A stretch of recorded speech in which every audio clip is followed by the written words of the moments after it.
over his latest tariff warning. Now, Lula da Silva is vowing to slap a reciprocal 50% tariff on American goods if the Trump administration follows through with their threat. And this all started when the U.S. president threatened Brazil with that same tariff if it does not stop what Trump calls a witch hunt against former President Jair Bolsonaro. He is standing trial for allegedly planning a coup to stay in power after losing his re-election bid to the current President Lula. This was back. That's CNN reporting on Trump's insane announcement that is already prompting backlash from Brazil, obviously, that could not be more detached from his promise to be America first and I'm going to do what's in the interest of America, when he's literally, think about it this way, and I'll show you an economist wording it as follows.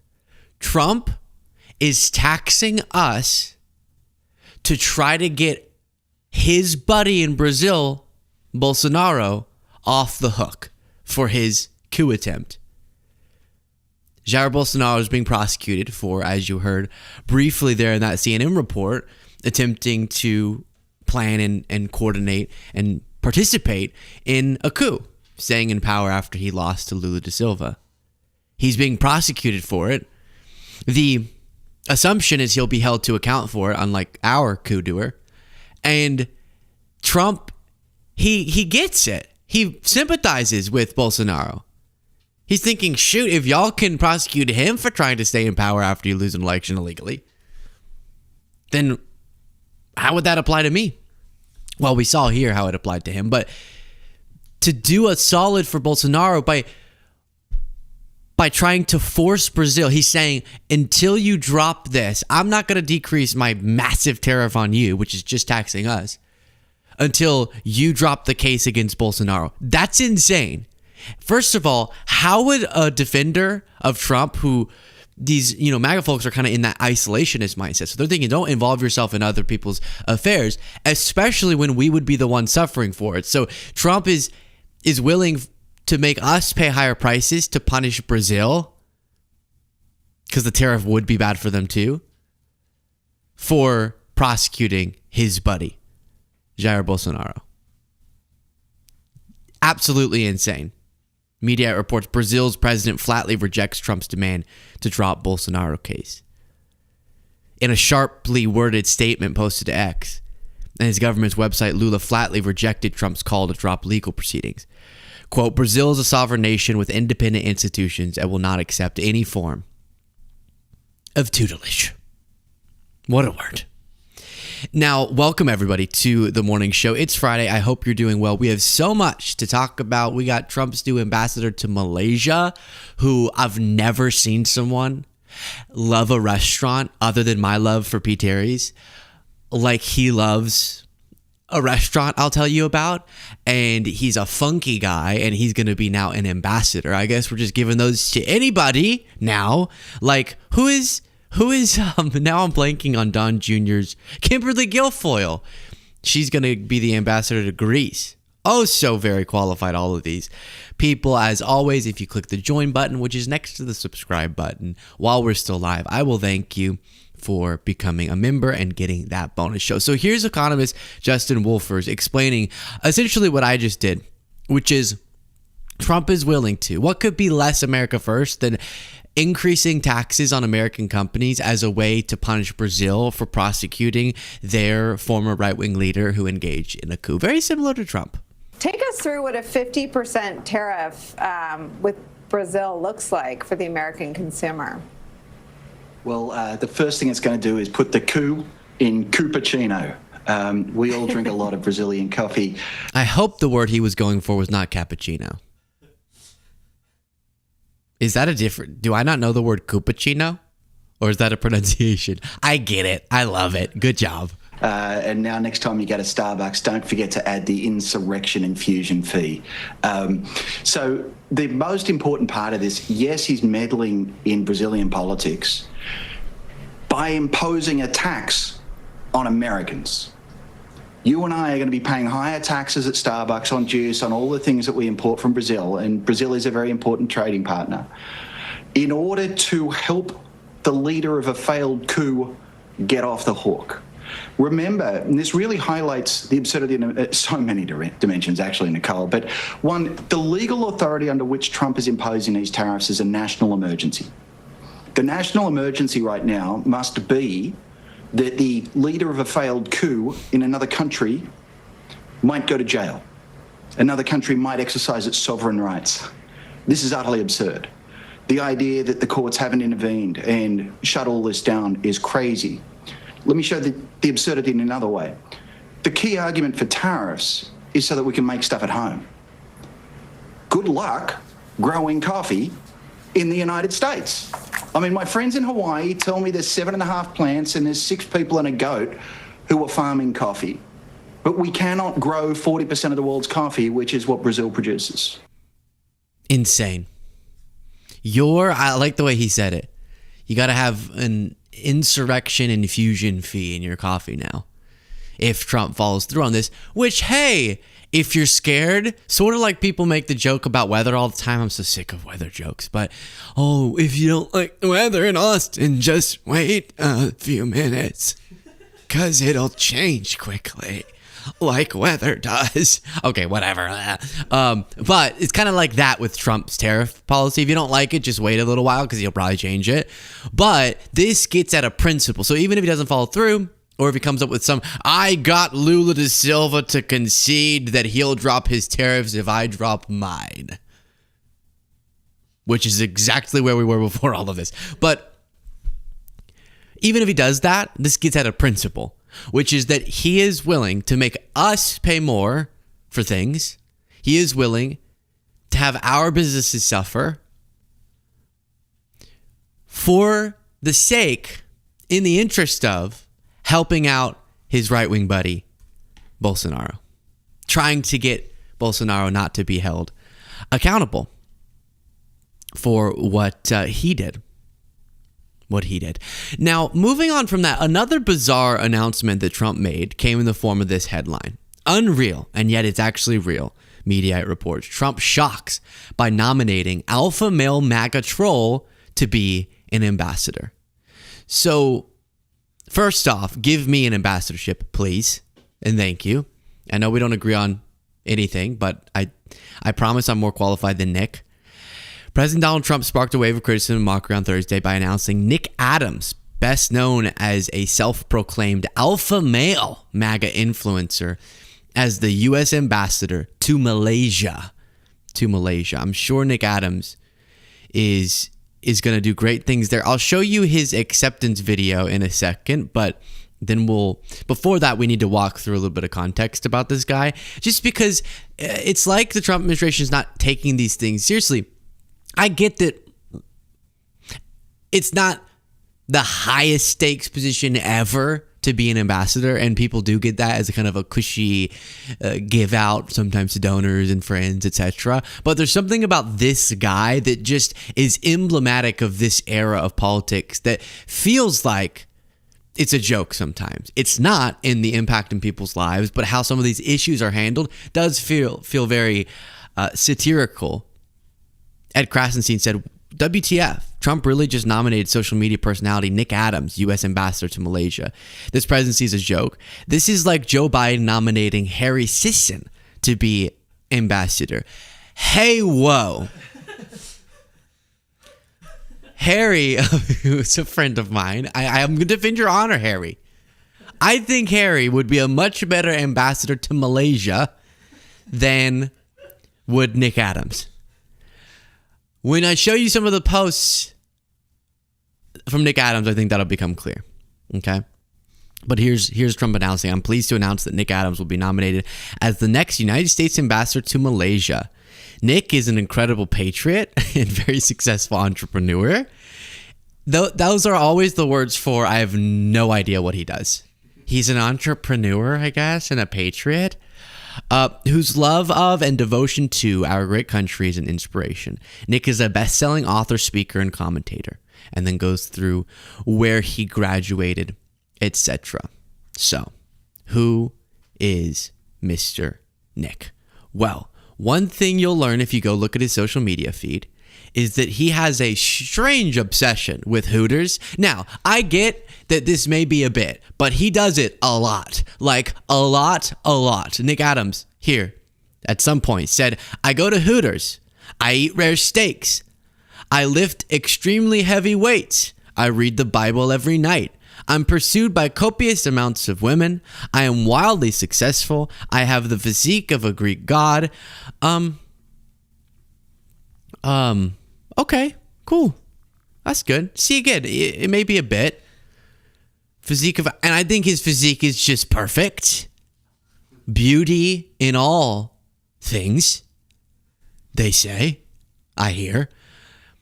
I'm wildly successful. I have physique of a Greek god. I have an IQ over 180. I'm extremely charismatic. They hate this. I don't know who the they is, but somebody. Harry Sisson, maybe. Nick Adams then said, I go to Hooters because I like my cold domestic beers served to me by hot women. I'm not going to apologize for it. I will not be shamed for it. I deserve to be praised for it. I'm an alpha male and I'm not backing down. Miller Lite can get bent. I haven't heard that phrase.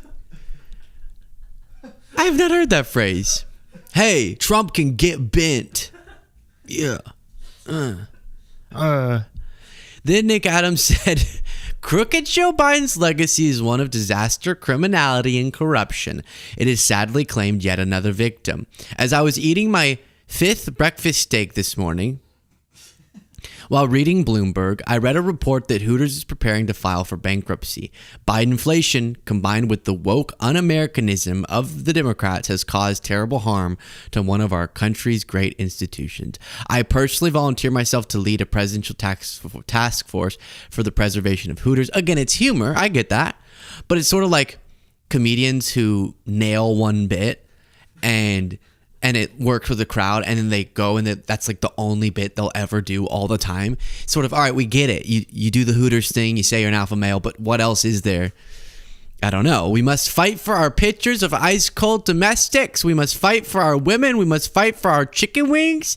Make Hooters great again. And then photographs of said women who need to be fought for by Nick Adams. I'm sure they are very excited to have Adams fight for them.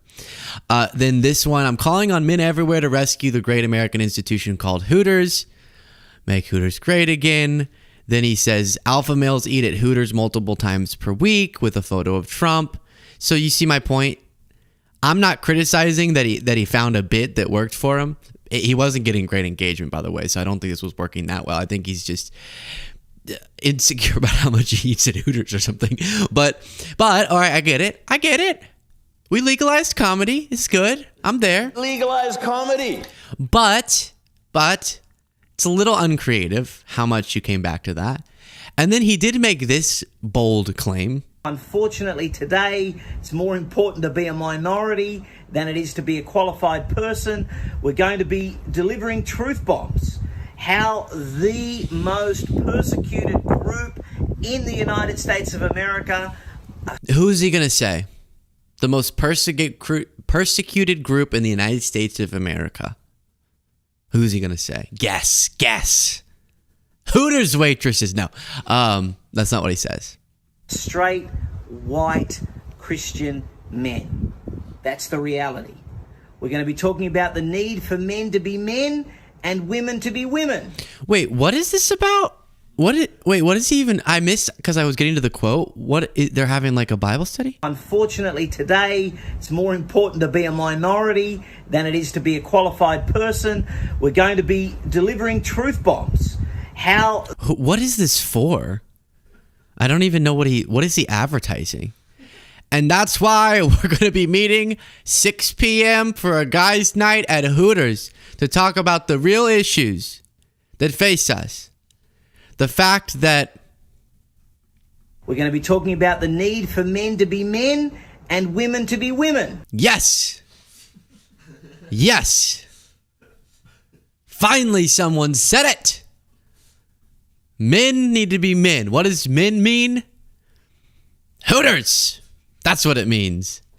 I feel like that must get so boring. You know what I mean? Like, I get that they're on this sort of cultural kick and the Luke Beasleys and the Harry Sissons of the world have become too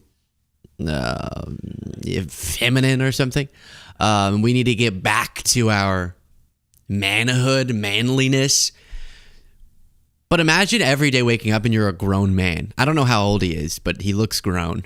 And and opening up your Twitter and being like, all right, I need to post again, semi-satirically, but also part of a broader cultural argument that I'm an alpha male and that all the women love me and that Hooters is the place where the men go and women need to wear better shirt. It's like, oh, it's so boring. So soul-sucking. Because something, even if it's jokingly, I get it, but there is something desperate about that constant discussion of how you exude manliness in a way that the woke libs don't. It just kind of comes off weird and defensive. And I'm all about being introspective, sure. But pumping yourself up like that, it just comes off like, now I'm blanking on his name. I've said it like 100 times. It feels like Nick's little Nick might be pretty well. You know what I mean? Nicky's little Nicky is a little Mickey Mouse, okay? Is maybe what's fueling that. I don't know. If he has a medical anomaly for a little Mickey, I'm not sure. Who's to say? But it just gives off those vibes. I think that's fair to say. Before showing you his acceptance, Brandon Sandoval became a member by clicking the join button. I appreciate it. Cole said, I feel everyone should stop calling it Trump's... Clean, beautiful Cole. Yes, very, very smooth, Cole. I feel everyone should stop calling it Trump's failed coup. Feel it gives him reason to do it again. He can't accept failure. What would he try next? Oh, wait. Yeah, I think I just saw this next comment. That's so funny. I don't endorse this next comment. We don't do any body shaming except for when it's fun. No, when it's in self-defense, I don't know. That doesn't make any sense. But on the coup thing, I understand what you're saying. I usually say Trump couped or Trump tried to coup. I think either way, Trump's going to do what his anti-democratic ambitions lead him to do. How we word the coup attempt, I don't think is the big determining factor. So here you had Nick Adams claiming that he had the physique of a Greek god. Again, probably humor. We get that. We get it. But he also unironically said the most persecuted people in America, which I do love as a side thought, how they go, we are so sick of victimization culture, right? The liberals are telling you that if you're a minority, then you're automatically a victim and you're oppressed, and we should get out of that mindset. And also, we are the most oppressed and victimized group. Actually, it's us. Wait, what? Were we trying to get out of that mindset? But now you're just saying, no, but it's you now. Okay, or me, you, us? I don't know. But Grumpy Cat said about his physique of a Greek god claim, more like the physique of a Greek yogurt. It's just a thought. Liam G said 500 cigarettes. Can you explain? Do you know? What you laughing about then? It's just so random. I don't know. It's so random. MM became a member. Thank you so much. It's a quote from a show. I think The Orville. Oh. Thank you. Look at that. His mic works. Christopher McCain said you definitely put Nick Adams to shame in all ways. Oh, stop it. Manliness, looks, making sense in brains. I'll make you ambassador to Greeley, Colorado. Yes! Thank you. Big stuff happening today. So then here's him with a heavy heart accepting. And his heart is heavy because of all the chicken wings that I'm saying, like, heart okay. I'm saying that, like, you know how if you eat a lot of steak, then you would imagine your heart's a little bit like, He's accepting. Receiving the call of duty is the greatest day in the life of any American. Accepting this call of duty should be the easiest decision made by any American. This sacred call comes to us at different times in our lives and in different ways. For some, the highest form of duty is required. How many times does he have to say duty?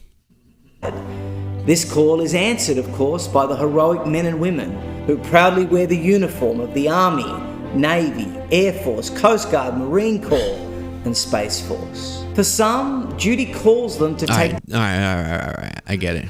Duty. We got it. That is interesting. I don't know, to connect his ambassadorship to all those grand things. The call of duty comes in different ways. I will be comfortably sitting in Malaysia. Some people are risking their life in the field. Who's to say which one's a more significant call to duty? Oh, and yeah, the Rolling Stone had a headline: Trump taps Hooters obsessed MAGA diehard to be an ambassador. I mean, these look like Onion headlines. These don't look real. I mean, look at these screenshots of how many things he's posted about Hooters. My goodness. Hooters is where most high-value alpha males make their deals. Every town needs a Trump store, a Hooters, a golf course. You wouldn't last 5 minutes in my Hooters. What does that mean? What does that mean, Nick? You pervert. Hooters would never be desecrated with illegal drugs. Nick Adams is 50-50 on if he wants to slam ice-cold domestics at Hooters with the boys tonight. Is it a joke? That's a little much. That's a little much. Like, I make jokes about Pete Terry's. If you don't know, it's a burger place here in Texas. I make jokes as like what if I ate Pete Terry's all the time? That wouldn't be good. But the frequency at which I make such jokes makes pretty clear to our regular viewers it's not really a joke. Like, I'm clearly just venting out my frustration with how much I love this burger place. So similarly, however much he's joking with it, it seems to be a little bit of a fixation of his. And I'm sorry, I don't know where he lives, but whoever works at that Hooters, I'm so sorry. What does he mean he can't last 5 minutes at my Hooters? Ugh. It's just disgusting. So, here's our final Nick video. For the last time, stop sending Pizza Hut pizza to my house. When Pizza Hut went woke and decided to peddle drag queen propaganda to our youth, patriotic alpha males everywhere took a pledge that Pizza Hut stuffed crust sausage pizza would never again pass our lips. And now they're trying to win our business back. So let's settle this right here, right now. I don't care how many pizzas you send, I will never ever cave, and I will never ever apologize. And if you want to really know... The box was empty. You could hear it. Nick, we exposed you. You did cave. Listen to this. That's not how a full box that he didn't eat falls to the ground. Ever apologize. And if you No, that's empty. That's empty. You did cave. You didn't fight the woke. Wow. Really know how I feel about the left's woke precious pizza? I'll show you. I'm off to Hooters with the boys. The boycott stands.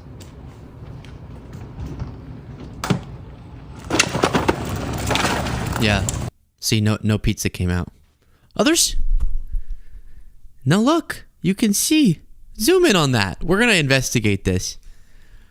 Do you see much pizza in there? That's a crust. I sure don't. I see crust. Is he one of those guys too who just doesn't eat the crust? You gotta eat the crust. What a beta. What a beta. And he has an alpha male hat, I should specify for our podcast listeners. So what's funny is often these MAGA characters know more about what supposedly the woke status is of different institutions than even we know. He's like, the left loves, I was about to say Hooters, Pizza Hut. Is that what it was? Pizza Hut, because it's gone woke. I'm like, we do? Really? I haven't had Pizza Hut in forever. I don't really like Pizza Hut. But, yeah, I guess, what did the drag queens? I missed the memo on the Pizza Hut drag queen. I would say eating Pizza Hut at a drag show might be a mood, though. It might be a mood. Stephanie Kelly became a member by clicking the join button. Thank you. Paul said, WTF did he announce now, lol? So many things. You know, he announced his insane Brazil policy to leverage Bolsonaro's case to be dropped. He announced Nick Adams as his ambassador to Malaysia, and we're just getting started. Emolulus Rex said, OMG, we heard the voice of CBC. Clean, beautiful, cool. It is quite you might think, oh, he just he hasn't been on mic, right? So it's such a moment for all of you to hear his voice. It's a moment for us to hear his voice. Cole's very intentional about when he uses his beautiful voice. Anthony Moore, thank you. David said, does Nick Adams serve in the Gravy Seals? That's funny.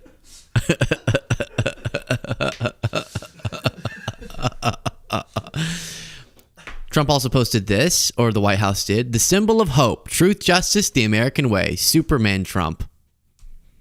Shouldn't it have been Super Trump? But it says Superman Trump. And it's an image with Trump's face on it of Superman. So that's something to consider. Then this is our next story. Y'all know Ken Paxton. Ken Paxton is the Attorney General of Texas, and he's been caught up in corruption allegations, and he's just an overall disaster. Let me get a good image of him. Ken Paxton. Let's see. What are we going to do here? Let's select this one. Oops. Let's open it up in its own little tab here so we can get it. Here he is. All right. Ken Paxton. He is now running in the Republican primary, challenging Republican Senator John Cornyn. And so he's trying to frame himself as the true MAGA. I'm the Texas Attorney General. I've been psychotic as the Attorney General, and I'm definitely corrupt. But, of course, especially Republican primaries, the whole question of family values comes up. And one of the attack lines from the Cornyn campaign against Paxton is that this is not a guy who abides by family values. And so that brings us to this new information. Texas State Senator Angela Paxton, who is the wife, about to be the former wife of Ken Paxton, announced on Thursday that she had filed for divorce from her husband, Texas Attorney General Ken Paxton, who's also mounting a primary challenge against Senator John Cornyn. And now the National Republican Senatorial Committee is piling on. So let me get to the announcement. So she's a state senator, and this is Angela Paxton, wife of Ken Paxton, saying, today, after 38 years of marriage, I filed for divorce on biblical grounds. I believe marriage is a sacred covenant, and I have earnestly pursued reconciliation. But in light of recent discoveries, I do not believe that it honors God or is loving to myself, my children, or kin to remain in the marriage. I move forward with complete confidence that God is always working everything together for the good of those who love him and who are called according to his purpose. Then Ken responded by saying, after facing the pressure of countless political attacks and public scrutiny, Angela and I have decided to start a new chapter in our lives.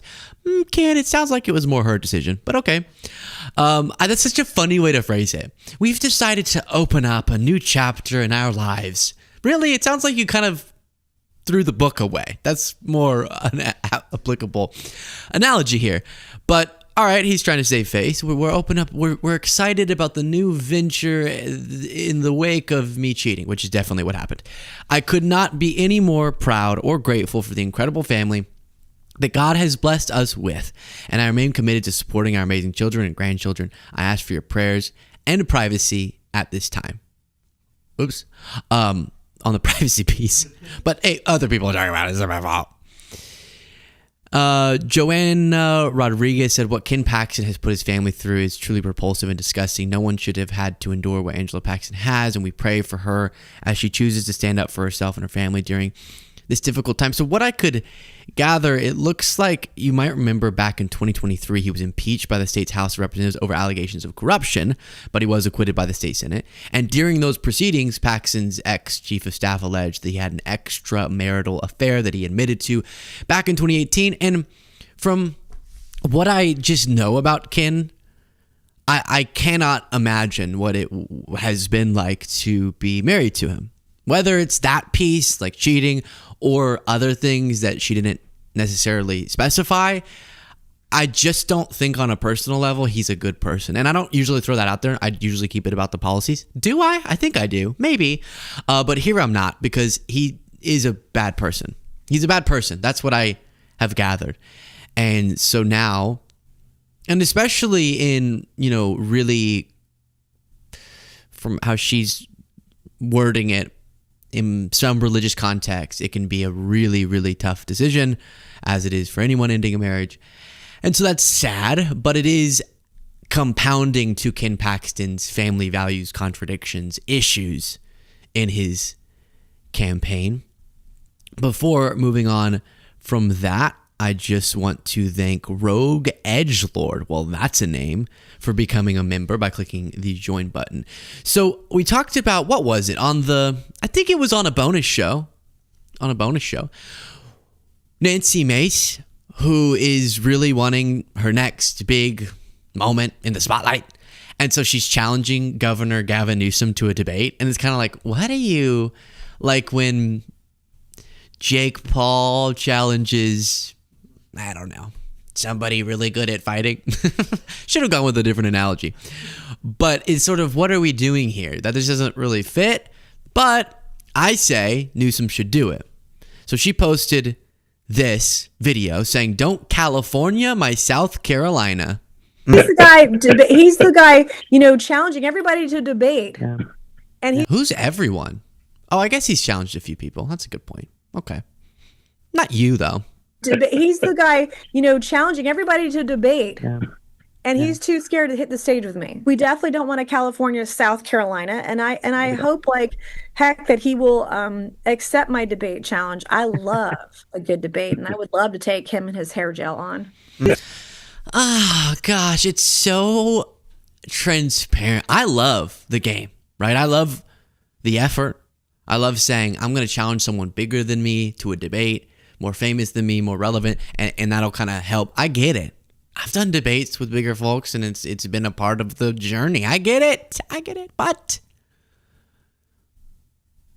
it's so cringy somehow, the way that she's doing it.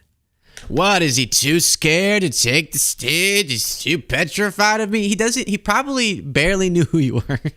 No, he knows. I know we know Nancy, but in response to her saying, "Don't California my South Carolina," he said, "So you don't want to lower homicide rates, lower gun death rates, lower taxes for working families, lower maternal mortality rates, higher GDP, higher wages, higher life expectancy, free pre-kindergarten, free community college, free school meals, and total domination in every major industry. Time for a bathroom break, Nance." Now, that would sound weird if you don't know the context. That would sound very strange. She's always posting up outside of bathrooms and waiting for a trans person to show up, I guess, and saying, "Hold the line. Yes, we're going to stop them." The only thing I looked at, because it didn't, he said lower. So this is a great list of things, because often these representatives of red states that have worse problems than California will go, "I don't want our state to become California." But then you look at all the major metrics, it's like, why? California is doing much better than your state is. That's the point he's demonstrating here. I get, just to be factual, despite me obviously siding with him over Nancy, but the lower taxes for working families in California than South Carolina, sometimes it depends on how you're calculating that. But I'm pretty sure that even on working families, taxes are slightly higher they're slightly higher in California than South Carolina. But you get then with that a bunch of the outcomes that he listed there, right? And those things are important as well. But generally a really good list. Just wanted to fact check that one little part. And maybe he's using a different algorithm than I am. This is a really interesting clip. So this is a right-wing influencer, Charlie Kirk. And that's him. And he had someone call in a mom of a son. And the mom was saying, I encourage my son to tune into right-wing outlets like yours. But now he's getting so radicalized, I don't know what's happening to him. Radicalized. Nice.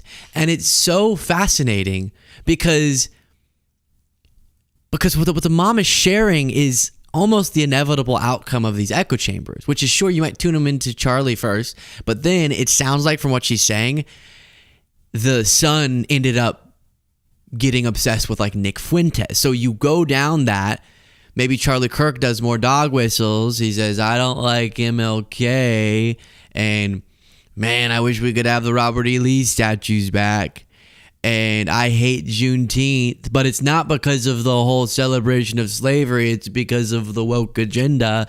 But then this is a funneling process, whether they know it or not, where your entrance can be someone like Charlie or Fox News or Newsmax, but then you get funneled into even more extreme sections of the World Wide Web, because that's what's going to keep you engaged more and more, is if you are consuming more and more radical content, which is why it is really important for you to actively, proactively, affirmatively, energetically, passionately, motivatively support the folks that you think are doing good work. Because often, like, we've made an intentional choice over the last few months to really focus on the quality of the content and not just the viewership that's brought to each batch of content.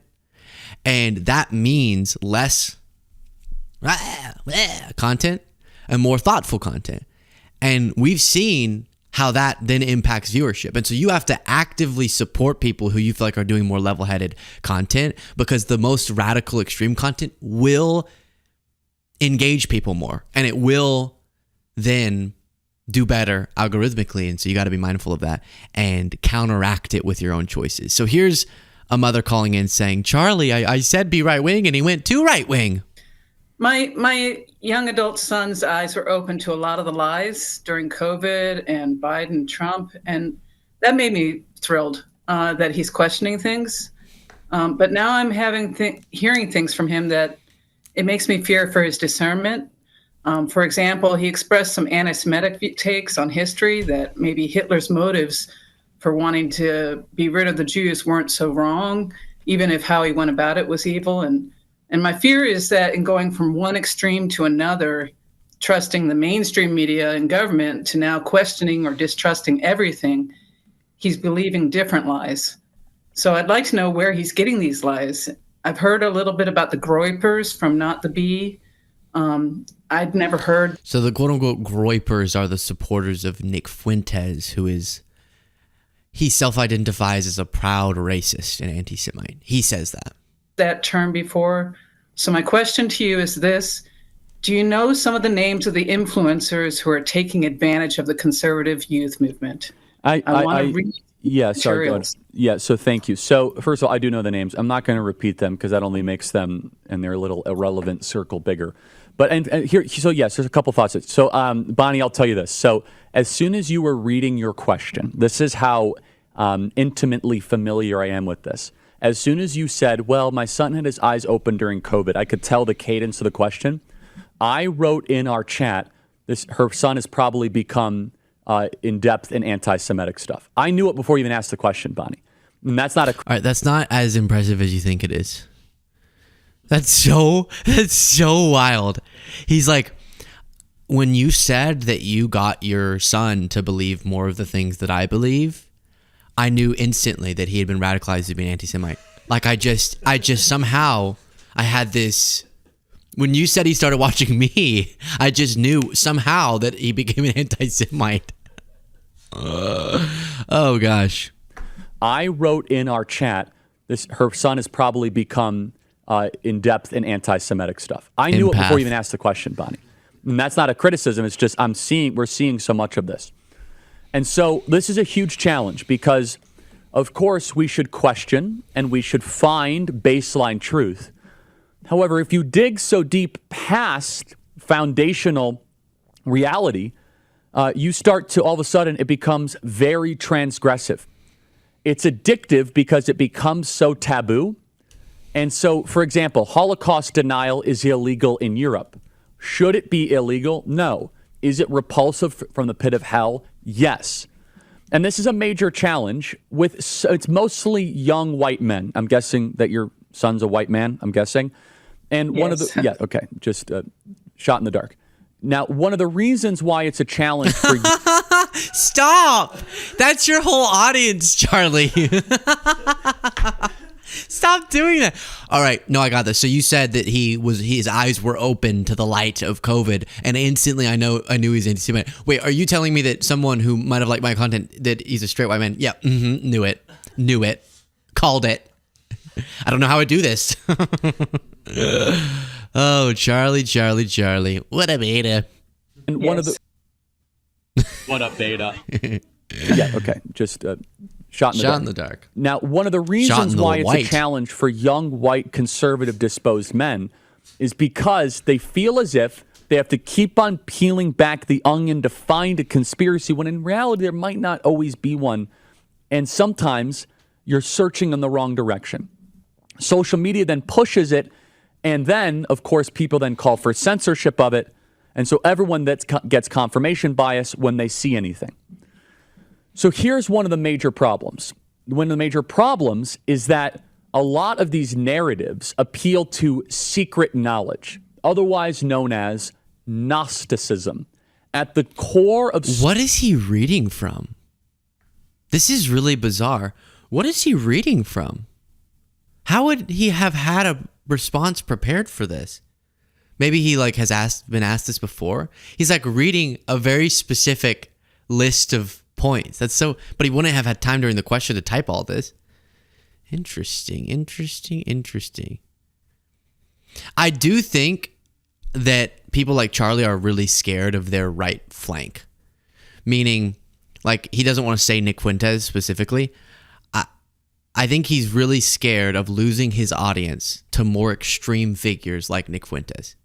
Because, and actually what's fascinating is he's a part of the problem. He's one of the parts of the funnel that I'm talking about. And he's not willing to acknowledge that. But he is explaining the phenomenon correctly, which is that when these conspiracy theories, many of which he perpetuates, appeal to that sense of secret knowledge. And people in this world, they want to have purpose, they want to have an identity, they want to feel special. We all want to feel special. And what makes you feel special more than being told you're one of a very small group of people who knows the truth about a subject? Wow. And that puts you all of a sudden into a sense of community, even if you don't ever communicate with them, and uniqueness, because you're the one who knows the thing other people don't know. And you're the one who's exposing the truth other people don't get.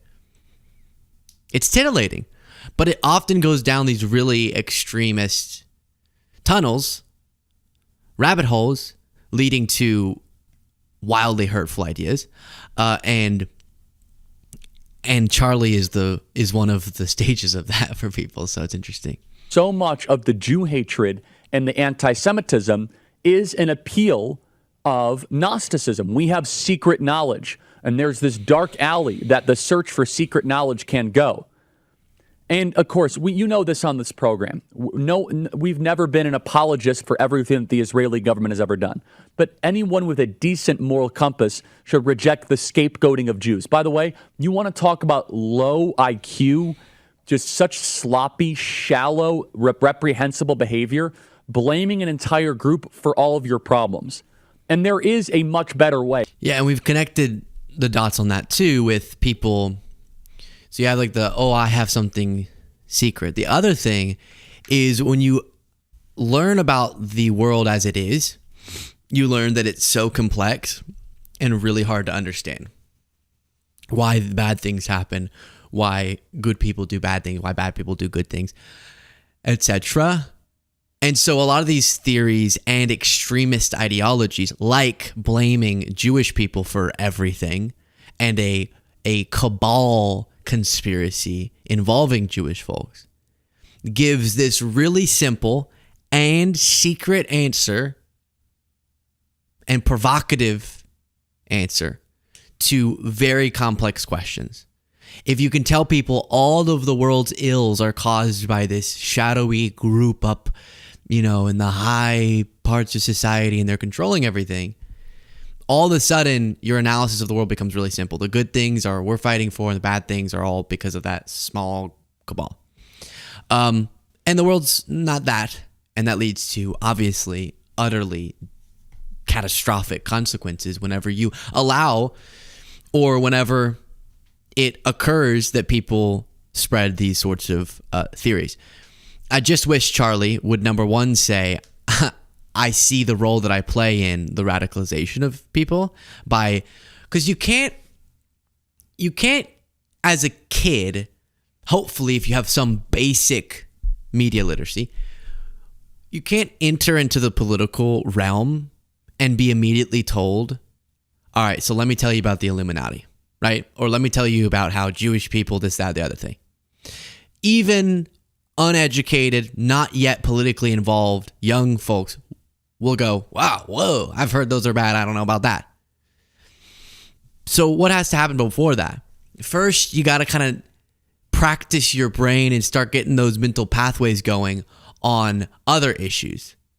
First, you have to be convinced by Charlie Kirk that the cause of every natural disaster and its response is DEI. And then you got to think, they're hiding the truth about the election and it was stolen from Trump. And then and as you slowly practice that muscle of ignoring objective empiricism in the interest of beliefs that you prefer to hold, then you can graduate in your conspiracy theorizing from Charlie to someone more extreme, eventually someone like Nick Fuentes, who's just a neo-Nazi.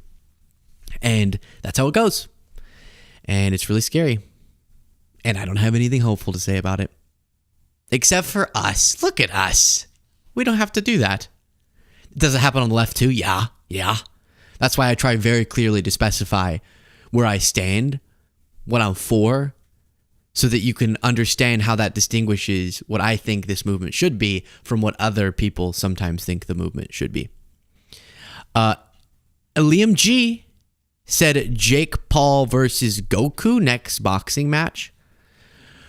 Requiem said, as an Australian, you can keep Nick Adams. No, take him back. We don't want him. Mariana Ozinski said 2-month member. Wahoo, Cocoa Puffs. You rock, Luke. Thank you for making me laugh in this insanity of a world we live in. Well, that is very kind. I appreciate you very much. I don't even want to Trump put tariffs on Canada again. We get it. Okay. He wrote a letter. Dear Mr. Prime Minister, it's a great honor for me to send you this letter to demonstrate strength and community trade relations. The United States agrees where you can back can't have retaliate because the United States will call the United States plus tariffs can't deal with the United States. Okay, so 35% tariff. Hey, woo! Do you remember whenever he imposed 25% tariffs and said that was going to get us a deal? Now they're up to 35. So apparently the deal that we got with Canada was higher tariffs. And on this, we'll go back to Justin Wolfers. Makes a great point. Why would there be any incentive to make a deal with Trump, as Wolfers puts it, with a bloke who doesn't abide by the promises he makes? I think the most important way to think about this is not to think about it from the American side, is to think about it from the Canadian side. Realize that the Canadians have a free trade agreement with the United States. In fact, they used to have one called NAFTA. And we traded happily under that. President Trump came in and just ripped it up.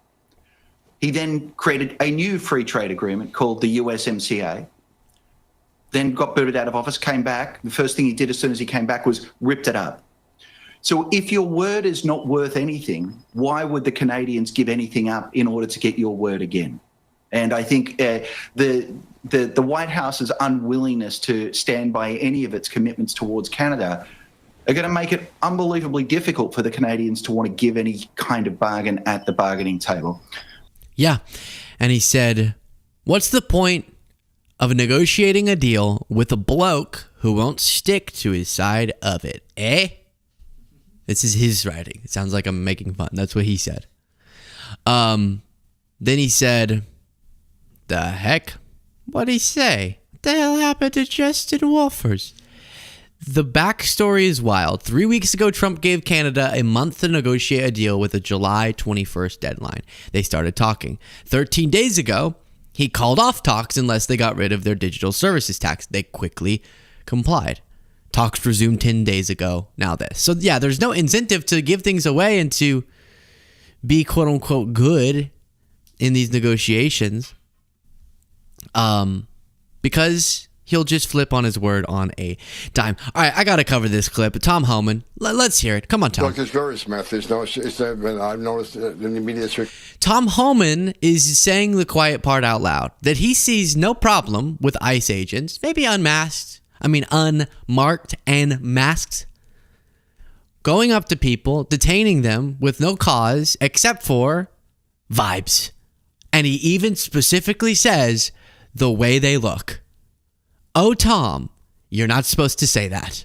I've got to get your reaction to this Biden-appointed federal judge out in Los Angeles, apparently expected today to issue a temporary restraining order halting your lawful operations. She says, I think it's important for the court not to burden otherwise lawful law enforcement activities. Your reaction there? Look, people need to understand, ICE officers and Border Patrol, they don't need probable cause to walk up to somebody, briefly detain them, and question them. They just need the totality of the circumstances, right? They just got through the observation, get articulable facts based on their location, their occupation, their physical appearance, their actions. Their physical appearance. So, well, I guess we can keep listening, but it's tough to listen when you can't hear anything. A uniformed border patrol walks up to them at for instance, a Home Depot. And they got all these articulable facts, plus the person walks away or runs. Articulable.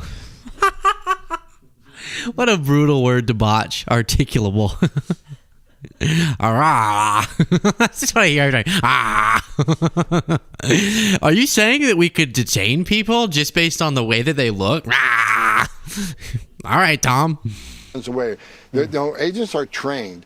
What they need to detain somebody temporarily and question them. It's not probable cause, it's reasonable suspicion. We're trained on that. Every agent, every 6 months gets... Yeah, so this is a very dark time. For him to specifically check physical appearance. And this is what we're seeing. People are being harassed. People of all different immigration statuses are being needlessly confronted. I saw a story we might cover today of a U.S. citizen who's just in the grocery store and an ICE agent just comes up and starts harassing him. Same thing with another U.S. citizen at a gas station, and they're refusing to identify themselves and they don't have any badge or anything. And it's just not what America is supposed to be. Janet said, am I trying my first PEP? Why did I read it that way? You said, sorry. I am trying my first PEP. I love it. Taste and feeling. What are the chances you could make one with THC? I'll look into it. So that QR code on screen you can scan, or you can go to drinkpep.com to get yourself, as Janice says, some delicious pep that is inducing active probiotics to uplift your gut microbiome. You don't have to have the guilt of the poison that is put in so many other energy drinks, and you will get that boost without the guilt. Mwah. Drinkpep.com. And on that note, I appreciate all of you so very much. Have a wonderful rest of your day, and I'll talk to you next time.